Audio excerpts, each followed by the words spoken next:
Assalamu alaikum wa rahmatullah. Aujourd'hui, nous allons commencer par le chapitre 1. Dans ce chapitre, nous allons savoir comment les organismes sont organisés selon leur mode de nutrition. Quelle relation se trouve-t-elle entre l'autotrophie et la photosynthèse? Quelles sont les conditions nécessaires à la photosynthèse? Et comment peut-on mettre en évidence ce processus? D'abord, il nous paraît important de savoir que le carbone, composant principal de la matière organique, est un élément chimique essentiel à la vie. C'est-à-dire, lorsqu'on parle de la matière organique, alors on parle d'une substance qui est composée essentiellement par des atomes de carbone. Il est nécessaire alors que le carbone doit être absorbé par tous les êtres vivants de l'environnement qui les entoure. Premièrement, que veut dire autotrophe et hétérotrophe? Les êtres vivants sont, selon leur mode de nutrition, classés en autotrophes et hétérotrophes. Autotrophe se dit d'un organisme capable de synthétiser lui-même les matières organiques qui le composent à partir d'éléments minéraux, exemple les plantes chlorophylliennes et beaucoup de bactéries. Les hétérotrophes se dit d'un organisme qui est incapable de synthétiser lui-même les matières organiques. C'est pourquoi il utilise pour se nourrir les matières organiques constituées par d'autres organismes, exemple les animaux et les champignons. Regardez comment. Il y en a les végétaux qui sont des autotrophes, utilisent en présence de la lumière les matières minérales pour produire des aliments organiques et de l'oxygène. Ces aliments organiques vont être consommés par les animaux qui sont des hétérotrophes. Ces animaux vont rejeter des déchets.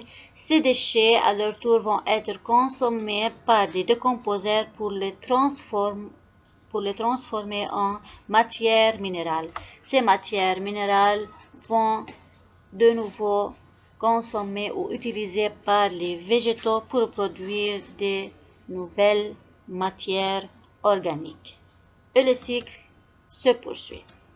Maintenant, on va parler de la photosynthèse. On va parler premièrement de la photosynthèse à l'échelle du végétal. On prend comme exemple la betterave sucrière.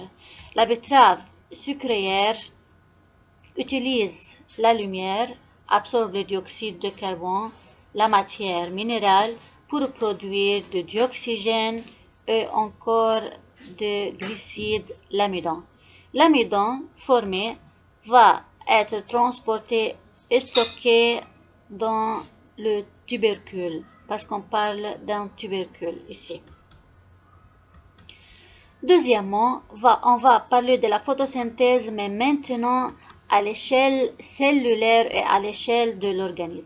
Dans les cellules des plantes vertes, et notamment dans les feuilles des plantes vertes, et notamment dans les cellules des plantes vertes, il y en a des chloroplastes. Les chloroplastes contiennent la chlorophylle.